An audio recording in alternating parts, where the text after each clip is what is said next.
사순절 묵상 3일차를 시작하도록 하겠습니다. 오늘 말씀 마태복음 1장 21절 말씀 다 같이 한번 읽어보도록 하겠습니다. 아들을 낳으리니 이름을 예수라 하라. 이는 그가 자기 백성을 그들의 죄에서 구원할 자이심이라 하니라. 아멘. 오늘 말씀에서는 예수님께서 이 땅에 오신 목적에 대해서 이야기하고 있습니다. 예수님께서 이 땅에 오신 목적은 우리의 죄를 구원하러 오신 것이죠. 그런데 이 말씀을 들을 때마다 나는 죄인이 아닌데 왜 나를 구원하러 오셨을까에 대한 궁금증이 항상 있었습니다. 하지만 성경에서 죄라고 하는 것은 우리가 흔히 죄를 말할 때 도둑질이나 음란한 행위 이런 것들만 큰 범죄만 죄라고 생각하지만 성경에서는 죄를 그렇게 정의하고 있지 않습니다. 성경에서 죄를 어떻게 정의하고 있냐면 남을 속이거나 화를 내는 것처럼 하지 말아야 할 것을 하는 것만 죄가 아니라 부모님을 공경하지 않고 내 이웃을 남과 같이 사랑하지 않는 것처럼 해야 할 것을 하지 않는 것 또한 죄라고 정의하고 있습니다. 또한 죄는 행동으로만 죄를 지는 것이 아니라 교만과 정욕과 탐심과 시기와 질투와 이기심처럼 우리가 마음속에 품는 것만으로도 죄라고 이야기하고 있습니다. 그리고 무엇보다 가장 큰 죄는 하나님을 하나님으로 인정하지 않는 죄, 이것을 가장 큰 죄라고 정의하고 있습니다. 그런데 우리 이렇게 생각해 봤으면 좋겠습니다. 그렇다고 한다면 과연 여기 안에 포함이 되지 않은 사람이 몇 명이나 될까요? 그리고 하루에 이 죄를 몇 번이나 짓고 살까요? 이 죄의 범주 안에서 하루에 한 4번, 한 5번 정도 죄를 짓는다고 이렇게 많이들 이야기를 합니다. 그렇다고 한다면 우리가 조금 적게 잡아서 하루에 3번 정도 죄를 짓는다고 생각해 볼게요.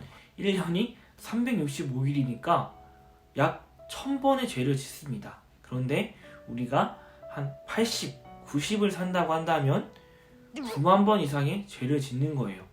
자, 그런데 이 9만 번 이상의 죄를 지은 사람이 형사법정 앞에 선다면 과연 무죄 판결을 받을 수 있을까요? 그럴 수 없겠죠. 상습범입니다. 우리는 무죄 판결을 받을 수 없는 거예요. 이렇게 죄를 많이 짓고 살아간 우리들은 무조건 죄의 대가를 치르게 됩니다. 죄의 삭은 사망이라고 성경에서 이야기하고 있습니다. 죄인 스스로 자신을 구원할 수 있을까요? 구원할 수 없습니다. 죄의 값을 치러야만 거기서 나올 수 있는 거예요. 하지만 이 모든 죄를 오늘 말씀처럼 예수님께서 십자가에 못 박혀 돌아가셔서 이 죄를 해결해 주셨습니다. 그러면 우리는 더 이상 죄인이 아니게 된 겁니다. 하지만 우린 연약해서 매일매일 이 죄를 짓고 살아가요. 죄의 문제가 해결됐지만 오늘도 살아가면서 수도 없이 많은 죄를 짓고 살아갑니다. 하지만 이것을 너무 심각하게 받아들일 필요는 없다는 것입니다.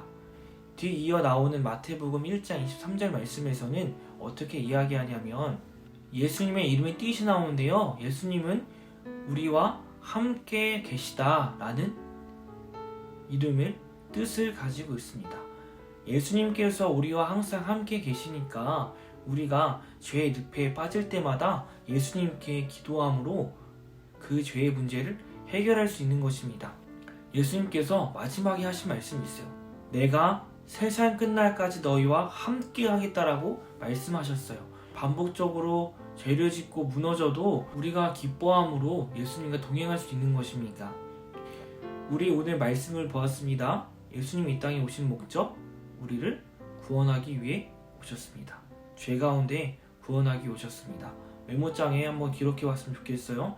내가 반복적으로 짓는 죄가 있다면 그것을 기록하고, 그리고 이것을 위해 예수님께서 이 땅에 오셨다는 것을 알 때 우리가 더욱더 예수님께 감사할 수 있는 것이고요. 그 사건이 한 번에 끝난 것이 아니라 지금도 오늘도 내가 죄를 져서 무너졌을 때에도 항상 우리와 함께 계신 예수님께 그 문제를 맡기고 나아가는 우리 친구들 되었으면 좋겠습니다.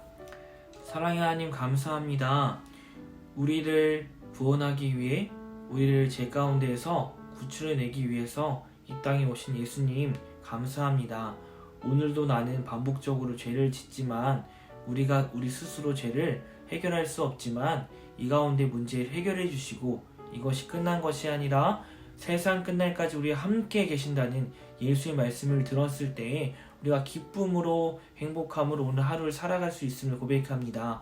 하나님 감사합니다. 예수님 감사합니다. 오늘 하루도 주님과 동행할 수 있는 우리 모두가 될 수 있도록 인도하여 주시옵소서. 이 모든 말씀 예수님의 이름으로 기도드렸습니다. 아멘. 자, 우리 친구들 내일도 같은 시간에 여러분이 정한 시간에 꼭 만나도록 할게요. 우리 내일 보도록 해요. 안녕.